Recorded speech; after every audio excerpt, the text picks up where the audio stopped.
미중 갈등 완화 국면에도 미국의 신용등급 하향 소식 등 여전히 대외적인 불확실성이 가득한 시장. 그렇다면 우리는요, 기업의 펀더멘털, 실적에 더 집중해 보겠습니다. 오늘 이 시간 하나증권 이경수 수석 연구위원과 함께 이야기 나눠볼게요. 연구위원님 안녕하십니까? 네, 안녕하세요.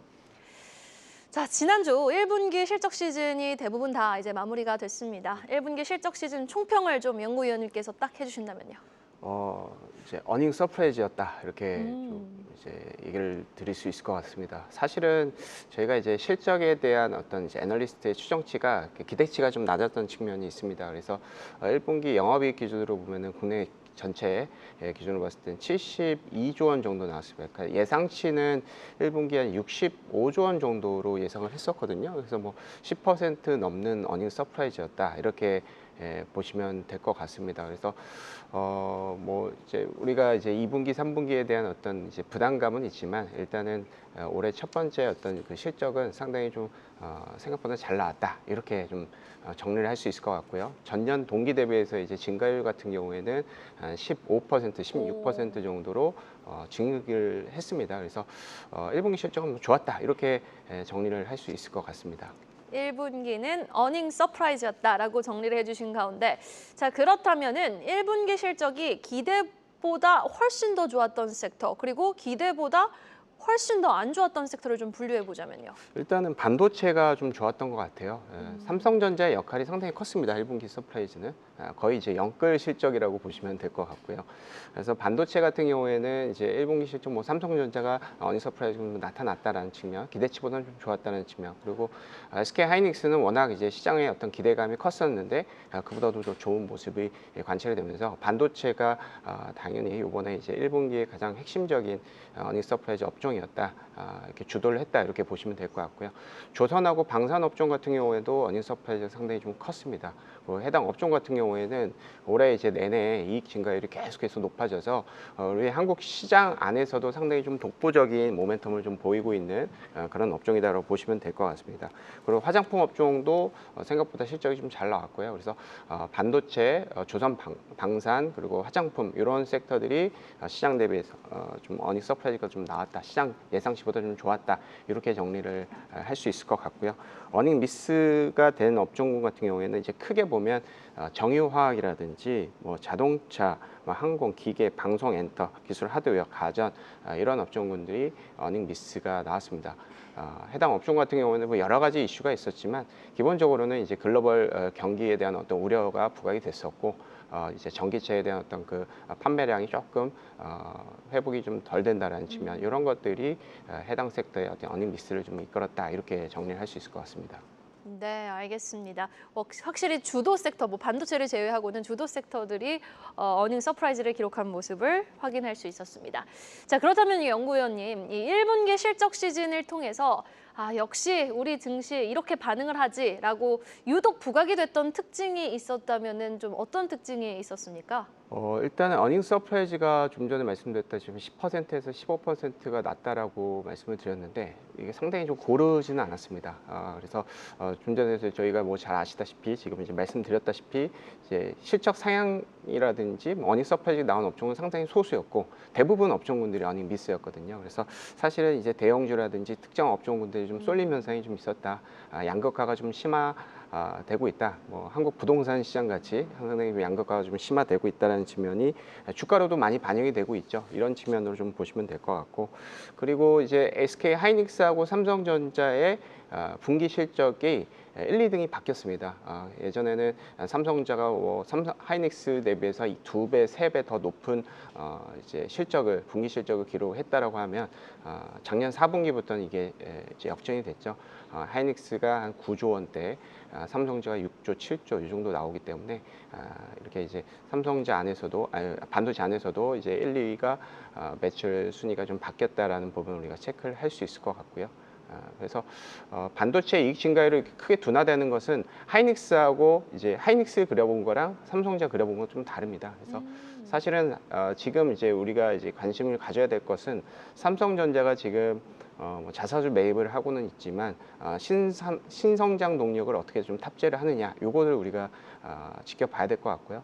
HBM 뭐 관련해서 엔비디아 퀄 테스트도 6월 달에 나오기 때문에 이런 것들을 같이 좀 지켜보시면 사실은 반도체의 어떤 실적 추정치는 조금 더 올라갈 수 있지 않을까. 일단은 그렇게 좀 희망적으로 좀 보고 있습니다.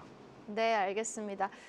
뚜렷한 특징은 양극화였네요. 일단 맞습니다. 네, 1분기 어닝 시즌에 대해서 좀 쫙 정리를 해봤고요. 그런데 문제는 이제 2분기입니다. 사실 1분기는 관세가 부과되기 전에 선수요가 늘어날 것이라고 예상을 했기 때문에 어느 정도 좋을 줄 알았단 말이죠. 네. 근데 이제 문제는 2분기인데 우리 연구위원님이 생각하시기에는 2분기도 그래도 좀 기대치보다 잘 나올 거라고 보세요? 아니면 좀 걱정이 되세요? 2분기가 이제 특히 좀 걱정이 됩니다. 아. 2분기의 실적 추정치가 계속해서 떨어지고 있거든요. 그래서 2분기는 전년 동기 대비해서 1분기는 좀 전에 말씀드렸듯이 15% 정도 성장을 했었잖아요. 근데 이제 2분기 같은 경우에는 이제 거의 플랫한 작년 2분기 대비해서 거의 비슷하거나 소폭 이제 역성장을 할 가능성도 있다. 그리고 최근에 실적이 하향 조정이 된다라는 그 속도를 감안을 한다면 2분기는 이제 조금 실적이 하향 조정이 될 수 있겠다. 이렇게 판단을 하고 있습니다. 그래서 2분기는 이제 좀 전에 말씀드렸다시피 이제 관세에 대한 우려가 서서히 이제 반영이 되고 플러스 알파로 지금 워낙 강세가 좀 나타나고 있죠. 미국 국채가 잘 안 팔리고 미국에 대한 어떤 신용 등급이 뭐 강등이 되고 좀 크레딧에 어떤 문제가 생기다 보니까 이렇게 워낙 강세가 되고 있다면 이제 한국은 사실 수출 기업들이 좀 돈을 잘 벌어줘야 되는데 그거에 대한 이익 추정치가 조금 더 하향 조정이 될 수 있을 것 같습니다. 그래서 2분기는 플랫 내지는 약간 역성장에 대한 어떤 우려가 있다. 다만 이제 3분기 같은 경우에는 지금 컨센서스 기준으로 보면은 시장 전년 동기 대비해서는 20% 정도의 성장이 예상이 됩니다. 그래서 근데 이제 이것도 우리가 이제 너무 낙관적으로 보기는 어렵죠. 왜냐하면 지금 현재 애널리스트는 2분기 실적을 추정하기 급급하지 3분기 실적을 지금 알기가 좀 어려운 환경입니다. 그렇죠. 실적의 추정치의 변동성이 워낙 큰 상황이다 보니까요. 그래서 일단 2분기가 저희가 이제 계속해서 우리가 봐야 되는데 추정치는 좀 떨어지고 있다. 시장의 참여자들의 어떤 기대감이 좀 낮아지고 있다. 이렇게 좀 보시면 될 것 같습니다. 네, 알겠습니다. 일단 2분기는 1분기보다 걱정이 되는 것은 확실히 사실이다라고 말씀을 해주신 가운데 지난 주말엔 무디스의 미국 신용등급 강등 소식이 가장 시장의 큰 이슈였습니다. 이렇게 된다면은 트럼프 행정부의 관세 정책도 좀 동력을 잃는 거 아니야? 라는 목소리도 나오고 있는 가운데 국내 기업들의 이러한 부분은 어떤 영향을 줄까요? 일단은 신용등급이 강등이 됐기 때문에 그 관련해서 미국 신용등급이 강등이 된 것이기 때문에 1차원적으로 우리가 볼 때는 워낙 강세 가능성이 있다. 달러 인덱스가 최근에 많이 떨어지고 있고 그리고 이제 국채 금리도 좀 올라가고 있잖아요.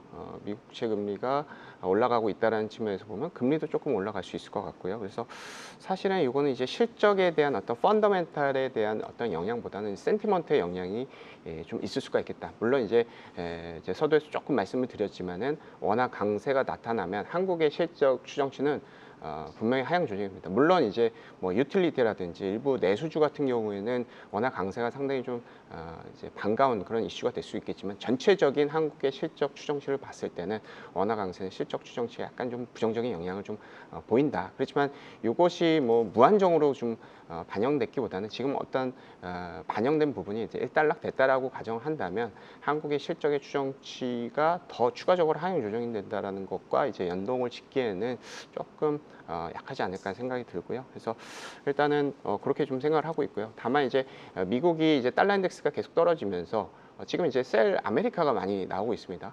국채라든지 주식에 대해서 또 돈을 빼고 있고 달러 인덱스 떨어지고 있는 환경이다 보니까 이런 상황에서 또 미국이 이제 글로벌 경기에서 차지하는 비중 자체가 한 30%에서 40%인데 해당 그 미국의 경기가 조금 둔화되면 전체적인 한국의 실적의 추정치가 하향 조정이 될 수 있을 여지도 뭐 우리가 좀 체크를 해봐야 될 것 같습니다. 그런 것이 좀 반영이 될 것이다라고 말씀드린 게 아니라 그런 가능성도 한번 우리가 생각해볼 시기가 아닌가 이렇게 생각을 하고 있습니다. 네, 알겠습니다. 자, 그렇다면 연구위원님, 2분기 우리 국내 기업들의 실적 발표를 앞두고 키워드라든지 포인트를 어디에다 잡으면 좋을지 좀 궁금하고요. 일단 호실적이 예상되는 섹터는 1분기와 좀 비슷하다고 보십니까? 예, 맞습니다. 1분기 실적이 이 좋은 업종군들이 계속 쭉 간다라고 생각을 하셔야 돼요. 그러니까 지금 보면 좀 전에 말씀드렸다시피 이제 쏠림 현상 양극화라고 말씀을 드렸는데 새로운 업종군들이 나타나면 해당 업종군들의 주가의 상승폭이 조금 둔화되고 다른 옵션으로 좀 이렇게 옮겨갈 수가 있겠는데 지금은 이제 로테이션이 거의 안 된다라고 보시면 될 것 같습니다. 그래서 조선 방산 일단은 올해 이제 실적 그로스 자체가 거의 뭐 세 자릿수까지도 나올 수 있는 그런 업종군들이기 때문에 그리고 지금 실적 추정치의 상향 조정 폭, 즉 연간이라든지 2분기 실적의 1개월 변화율, 1주 변화율 이런 것들을 봤을 때 가장 높은 수치를 기록하는 업종입니다. 애널리스트들의 추정치를 상당히 좀 많이 올리는 임팩트가 있는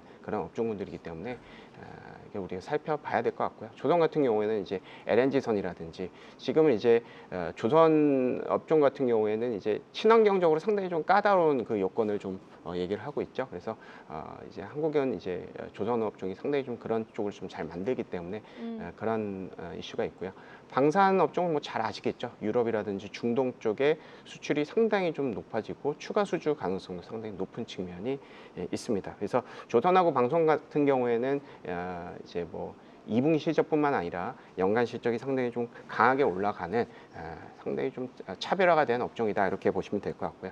반도체 업종 같은 경우에도 실적이 올라가고 있습니다. SK 하이닉스 위주로 올라가고 있고 3분기부터는 삼성전자 실적 추정치가 올라와서 거의 하이닉스하고 붙을 가능성이 있습니다. 3분기 같은 경우에는 삼성전자 하이닉스 거의 뭐 9조 원에서 10조 원 요 사이로 컨센서스가 형성이 되고 있거든요. 그래서 삼성전자가 3분기에 회복할 수 있다라는 것들을 애널리스트가 일단은 기대를 하고 있지만 실제로 그렇게 될 수 있는지는 좀 봐야 될 것 같고요. 핵심은 이제 SK 하이닉스가 실적 추정치가 가파르게 올라가고 있다는 측면, 요거를 좀 보셔야 될 것 같습니다. 유틸리티하고 화장품도 실적이 좀 좋은 모습이 관찰이 되고요. 화장품 같은 경우에는 1분기 실적 서프 업종이었죠. 이 화장품 같은 경우에는 뭐 미국이라든지 뭐 중국, 뭐 동남아까지도 수출 증가율이 계속 좀 높아지고 있고 이 화장품 이제 세안하는 그런 쪽도 클렌징 쪽. 클렌징 쪽도 수출이 상당히 늘어나고 있잖아요. 오. 그래서 이제 그런 쪽도 이제 살펴봐야 될 것 같고 유틸리티 업종군들은 이제 워낙 강세 수혜입니다. 강세 수혜고 최근에 신재생 에너지에 대한 센티먼트는 좀 둔화되고 있고 원전 관련한 센티먼트 상당히 좀 높아지고 있습니다. 기술력이 거의 세계 최고라고 보시면 될 것 같고요. 한국의 어떤 유틸리티 섹터가 사실은 2분기부터 상당히 좀 강한 임팩트를 좀 보일 수 있을 것 같고 해당 업종 같은 경우에는 배당 성향도 상당히 좀 높일 수 있는 업종이기 때문에 사실 다음 차기 정권 측면에서도 상당히 수혜가 될 수가 있겠다 이렇게 판단하고 있습니다. 그래서 2분기 실적 관련해서는 지금 이제 실적이 좋은 업종군들이 상당히 타이트해지기 때문에 해당 업종군들의 어떤 희소 가치라든지 프리미엄은 계속 좀 높아질 수 있을 것 같습니다. 그래서 해당 업종군들이 약간 좀 조정을 받는다면 이제 베타가 떨어질 때, 즉 지수가 떨어질 때 해당 업종군들에 대한 관심을 좀 더 갖는 전략을 퀀트적으로는 조금 우리가 추천을 좀 드리고 있습니다. 주도주는 2분기에도 죽지 않을 것 같은 모양새입니다. 실적만 보자면요. 자, 그렇다면 지수에 대해서도 한번 질문 드려보도록 하겠습니다. 지금 너무 답답한 박스권에 갇혀 있는 국내 증시거든요. 과연 6월에도 이런 흐름이 좀 이어질지 우리 연구위원님 어떻게 좀 지수 상단 하단 예상하고 계십니까? 일단은 이 6월 달 같은 경우에는 이제 지수가 좀 올랐던 측면이 있고 그렇지만 이제 어떻게 보면 좀 많이 떨어지지는 않을 수 있다 이렇게 생각을 하고 있습니다. 일단 워낙 강세가 센티먼트적으로는 너무 좋다라고 저는 판단을 합니다.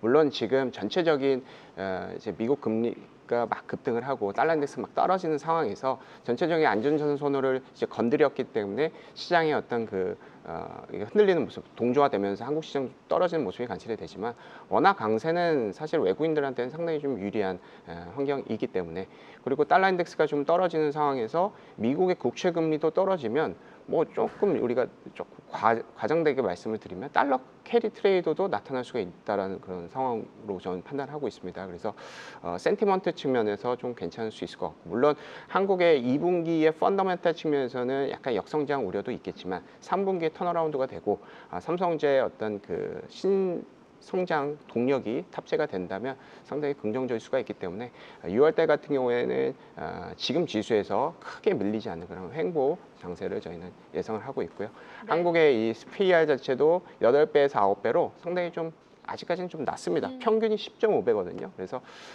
저희는 뭐 일단은 6월달 코스피 지수도 그렇게 뭐 큰 변동성에 대한 요인은 없다 이렇게 판단하고 있습니다. 네, 여기서 마무리 여쭤보겠습니다. 지금까지 이경숙 연구위원이었습니다. 말씀 고맙습니다. 네, 감사합니다. 계속해서 다양한 경제 이슈를 알고 싶다면 구독과 좋아요, 알림 설정 부탁드립니다. AI 캐스터 권미정이었습니다.